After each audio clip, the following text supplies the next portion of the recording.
कल्पना कीजिए आपके शरीर के अंदर अरबों कोशिकाएं हर दिन बनती और मरती रहती।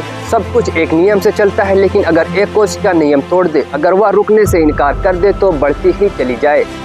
यही कैंसर का रूप होता है, यहीं से कैंसर स्टार्ट होता है।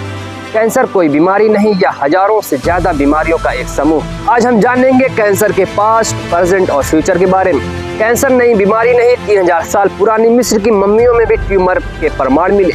ग्रीस के प्रसिद्ध चिकित्सक हिप्पोक्रेटस ने इसे कैरकिनोस कहा, जिसका मतलब होता है केकड़ा, क्योंकि यह शरीर में जड़ों की तरफ से फैलता है। उस समय इलाज क्या था?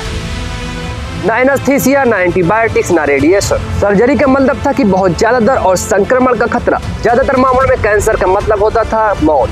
19वीं सदी में 1800 के बाद माइक्रोस्कोप आने के बाद वैज्ञानिक ने देखा कि कैंसर कोशिकाएं सामान्य कोशिकाओं से अलग दिखती।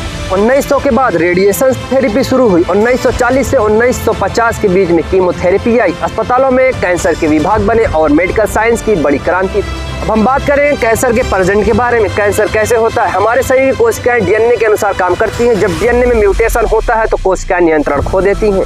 अब हम बात करें कैंसर कैसे होता है। कैंसर होने के कारण तंबाकू, शराब, अनुवांशिक कारण, रेडिएशन, वायरस, एचपीवी और खान पीन पर निर्भर करता है। अगर आप लाइफस्टाइल नहीं चेंज करेंगे, गलत चीजें का सेवन करेंगे, इस वजह से आपको कैंसर हो सकता है। आजकल सबसे ज्यादा होने वाले कैंसर के example breast cancer, lungs cancer, blood cancer, prostate cancer और सर्वाइकल कैंसर। भारत में लाखों नए केस हर साल दर्ज होते हैं। कैंसर के इलाज: सर्जरी से ट्यूमर निकाल देना, कीमोथेरेपी दवाओं से तेजी से बढ़ती कोशिकाएं मारना, रेडिएशन थेरेपी हाई एनर्जी किरणों से कैंसर नष्ट करना, इम्यूनाइजेशन थेरेपी शरीर की इम्यून सिस्टम को सक्रिय करना, टारगेट थेरेपी सीधे कैंसर सेल को निशाना बनाना। पहले के समय में था कि अगर कैंसर हो गया है कि 5 साल से ज्यादा जीना मुश्किल था। आज कई कैंसर में 70 से 90% सर्वाइवल संभव है, अगर शुरुआती स्टेज में पता चल जाए तो। अब सवाल ये है कि अब भविष्य में क्या होगा और कैसे होगा? क्या एआई डायग्नोसिस, एआई स्कैन देखकर शुरुआती स्टेज में कैंसर पकड़ सकता है, या जीन एडिटिंग, CRISPR जैसी तकनीक डीएनए की खराबी सुधारने की कोशिश कर रही? लिक्विड बायोप्सी, क्या सिर्फ खून की जांच से कैंसर पहचानना मुमकिन होगा? कैंसर वैक्सीनेशन, कुछ कैंसर के लिए वैक्सीन विकसित हो रही है। पर्सनलाइज्ड मेडिसिन, हर मरीज के डीएनए के हिसाब से उसको इलाज किया जाएगा। अब आप लोगों के मन में ये सवाल आ रहा होगा कि क्या कैंसर फ्यूचर में पूरी तरह से खत्म हो सकता है या नहीं?